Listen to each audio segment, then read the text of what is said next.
My name's Melissa Wilhoft. I am going to be celebrating my 12th year in sobriety in November.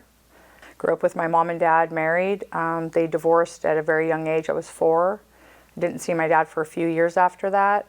My family slowly went from what I believed was normal to rivaled with addiction and alcoholism. At 12, my mom dropped me off at my dad's for a visit, which was probably about my 5th visit since reuniting with him. And she dropped me off and was supposed to come back at the end of the weekend and never did.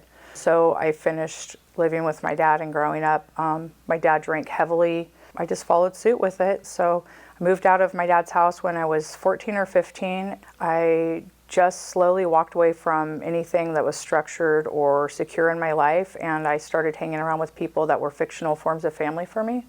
And a lot of them were involved with gangs and drugs, and so that became my social support. When I really came back to Salem after living in Wyoming for 7 years is when my addiction caught up with me. I started to get charges when I was trying to get money together to save me and my kids from being homeless. So shoplifting was the crime that I tried to attempt to get good at. Turns out I was horrible about it. I got arrested right away and went to jail. I got a felony almost immediately, so I had nothing on my record until I was 32, and then I had a felony. I got 6 months and then 30 days non-consecutive at the Marion County Jail. I got put into the work center. That's when I came across a little piece of paper that said her place on it. I kind of found it by mistake, and I kept calling and calling from the jail every day, and they're like, you can't be on the wait list if you're in jail. And I was like, well, I'm not going to be in jail forever, and I really want to come in there. And I tried and tried and tried for 2.5 months. And then one day my PO came in. She's like, I don't know how you did it, but you're going. And so I went to her place. And I can't even tell you how grateful I was when I walked in that door to know that all my needs were immediately met in one house. To have that kind of a support and a network built into one was enough to bring me to my knees and start crying. I was just so happy that I'd finally gotten there. I think the biggest piece that I learned at her place was how to manage myself. And I think I didn't know how to do that before because I managed my life out of fight or flight responses, not out of a cognitive, thought-out schedule or plan. By the time I had gone to her place, I had lost custody of my children. I had not worked with DHS in a successful manner. Before I came to her place, I had my 3rd child, and she was removed from me at the hospital. And then I was in jail for 2.5 months. So when I got out of jail, I thought for some reason I was going to get my kiddo back that same second that I walked in the door.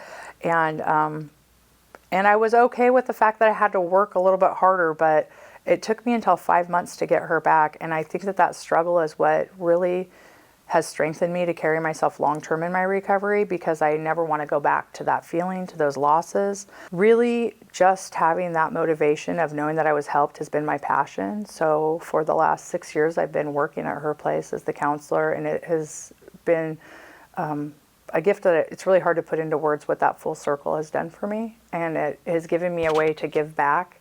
Right now, I'm currently in my last 3 weeks of grad school.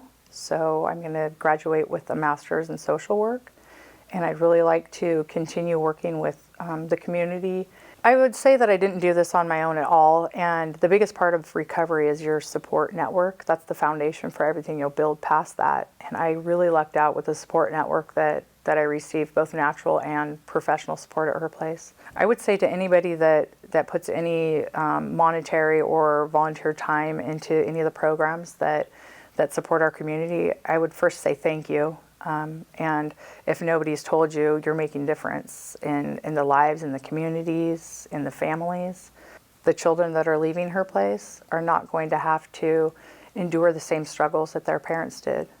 And it's not just because of her place, it's because of the community. It's because we come together and we encompass the support network for these individuals, and they come in until they can create their own support network. So we're there to help and become like a nest.